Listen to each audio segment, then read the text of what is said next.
times 12 clients, that would give me $183,000 income if I had 12 people just like me. So if I spent 80% of my time working on people like him, commissions are easier. Instead of spending 80% of your time going out finding new customers. Make sense? Okay, just for grins.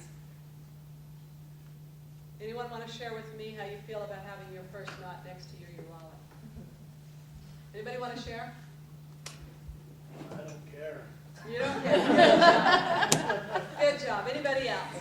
Somebody else, please. Anybody else? Anybody retrieve their wallet or their purse back? Yeah. Oh, somebody retrieved it back. Ah. Want to share why?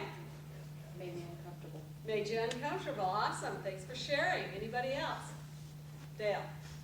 I didn't pass, I don't know who's sitting behind me, and I don't want to insult that individual, but. I'm untrustworthy. Let's switch them back. Let's switch them back. I don't want to insult that individual. Exactly. I carry enough cash in my wallet that I'm not going to give it. Okay. The point here is this. You go in and you take a listing from somebody. What is somebody's most highest and precious financial asset to their family? What is it? Their house. And so you have just listed that house, and you have just walked out the door without listing. The next day goes by, the next day goes by, the next day goes by. They don't hear from you. How do you think they feel? You think they feel just like you did when you passed your wallet, or you didn't pass your wallet, or you retrieved your wallet or your purse? That's their highest and most valuable possession. That's their financial worth. And yet, sometimes, as agents, don't we get a little pissy, like, they're just calling me again, they're just nagging me again. Why? Because what? Because they are Because they are what? nagging you. Because they are nagging you? I just say what you said. Okay. Well, you know, I get that maybe they're like a few of you in the room who were concerned. Your most valuable possession was out of your sight. It was in the hands of somebody else. How does that feel? Kind of uncomfortable. And yet, and I'm accountable.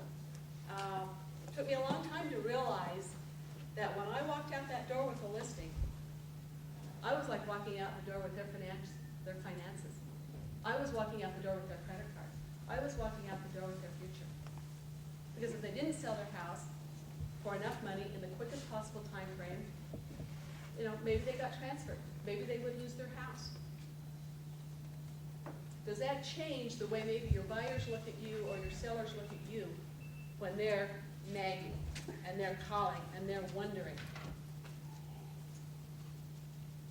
Maybe they're not quite doing what with you? Dale? Trusting you. And why wouldn't they trust you? You're trustworthy, you're honorable. Everybody in this room is honorable. Everybody in this room is trustworthy. But yet we all had our little, ooh, I can't do that, or I gotta go get that, or question. The phone calls coming from us, letting them know what we're doing would be a lot more, I would think would be a very positive thing so they wouldn't be calling so much. I mean, if they know that we're making efforts, we give them an update every couple of days, that's going to alleviate a lot of pressure, I think.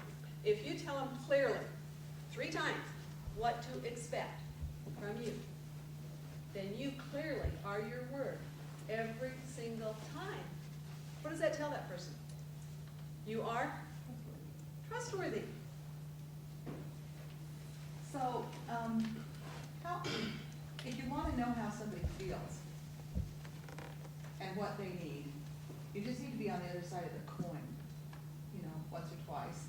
I've been selling my home and marketing my home, turned it over to an agent because I'm not in that area, turned it over to an agent that's in that area. And, you know, how much is too much for a client to call you when they need information? Can they call you once a week and say, what's happening with the house? Is there any traffic here? Or can they expect you know, the agent to call after a showing and say, your home showed very, very well. And the people, it just thought it was too big for them, or whatever. Well, But that's a is good it- question, because what that What is, is too much? well, it doesn't matter. It's what works for the buyer, the seller, and the agent, whoever your client is. It's what works for you. It's what you mutually negotiated. There is no right, there is no wrong. Mhm.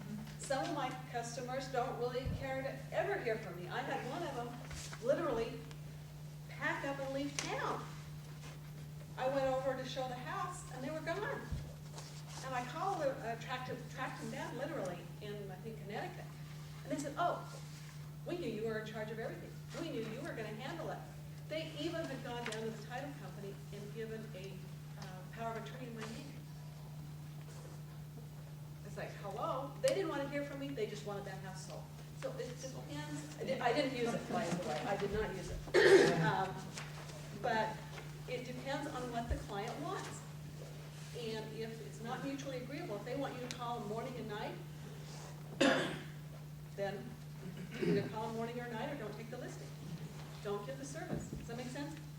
Yeah, it does. It's just, there So- should be some, there. Well, it's, the problem again is what we talked about earlier, is unfulfilled expectation. Yeah. What you expect and what they provide aren't needed. So again, come back and have a reassessment. Ask them, what am I doing that's working? What am I doing that's not working? Just ask. Mhm. And most agents are afraid to ask because they don't want to hear. And so they start backing up. They sense some negative energy, so they start backing up. And the more you back up from your client, the more they back up from you. And the distance starts creating and this starts happening. Instead of just going, I notice a little tension in our relationship, or I'm just checking to see if everything's okay. You don't even have to call attention to it. Is everything okay? If they're an amiable, you might have to do a little work to get it out of them. If they're an analytical, you might do a little more work to get it out of them. If they're a driver, they're probably going to